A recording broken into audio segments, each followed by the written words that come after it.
And now for more on where the conflict between the United States and Iran could be heading, we are joined now from London by former Iranian diplomat and veteran politician Dr. Mehrdad Khonsari. Thank you, Dr. Khonsari, for being here with us on Asia One.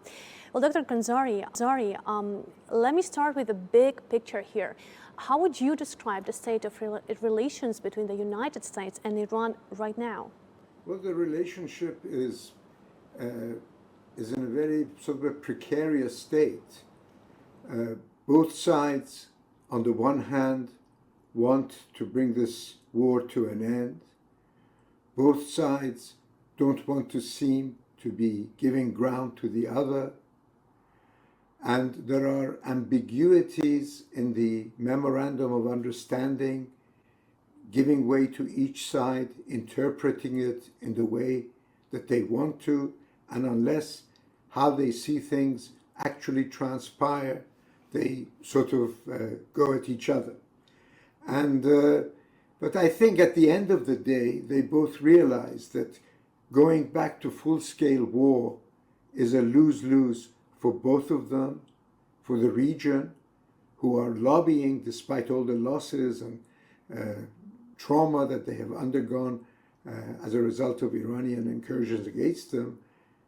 The region wants this war to come to an end, and the international community doesn't want rising price of oil, higher interest rate, higher inflation and things like that. So I think at the end of the day, the incentive in overcoming these present-day difficulties are greater than wanting to give in to them. And Trump knows that this escalating is only going to make things worse for him in the United States. So one has to be optimistically hopeful that especially the role of Pakistan as a mediator is so crucial now to overcome these particular situations that we are facing.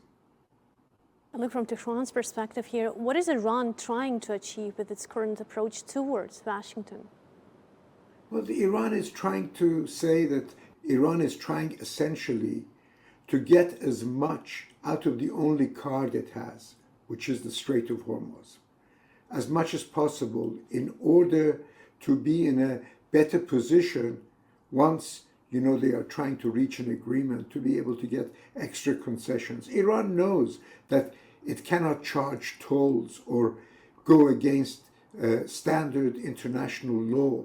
And even the government of Oman, with whom the Iranian foreign minister and their foreign minister met yesterday to discuss how to adopt ways of dealing with navigation in the Strait of Hormuz, do not support the Iranian position. So they know ultimately that they have to give in, but they are trying to use this at this particular time as a strategic card in order to give themselves some grounds to be able to sort of hold out and try to force some kind of a compromise later on from the United States. Well, look, Mr. Khonsari, how concerned are you about the risk of this escalating into broader military conflict, or is there still a realistic path back to diplomacy? No, I think as we talk, and this situation could change. Yesterday in Iran, an announcement was made that the new supreme leader has called for the death of President Trump. This comes from quarters inside Iran who are willing to sabotage this deal. And nobody knows if this is a fabrication or the truth. The reality is nobody has seen the supreme leader. But if you're sitting from the position of President Trump, you think that this is a highly provocative thing at the time when you're talking about reaching an agreement. So I believe that there are many elements outside the people who have been negotiating this agreement that want to sabotage this. There are countries in the region who want to sabotage it. There are hardline elements inside Iran. There are hardline proxies of Israel in the United States who want to sabotage this. But I think President Trump understands that going to war is not going to achieve anything. And the nuclear issue, which is the most important issue, cannot be settled by war. It can only be settled by negotiation. So I think that I would say that as we speak right now, I am hopeful, and I hope that I'm right, that one can be cautiously optimistic. And I look very much forward to the fact that Pakistan will play a much greater role in these days to come in order to help navigate this thing to a better ending. And look, finally, well, in a scenario, if tensions continue in the Strait of Hormuz, what could that mean for the region and also especially for the global energy markets? Well, I mean, it's obvious, that, price of oil, which was $72 at the start of the war on the 28th of February, went up to $126.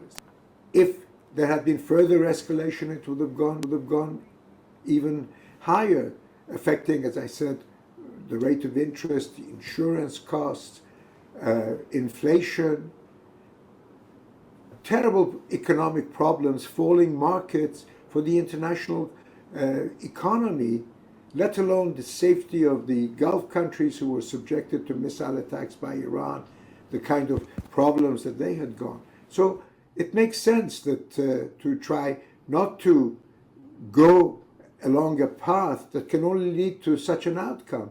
So I think that everybody understands how disastrous it is, not just for Iran and the United States, but for the region and the international community, if some kind of an agreement is not reached for bringing this war to an end. Dr. Mehrdad Khonsari, live from London. Thank you, sir, so much for joining us here. Thank you for your time. We appreciate seeing you here on Asia One.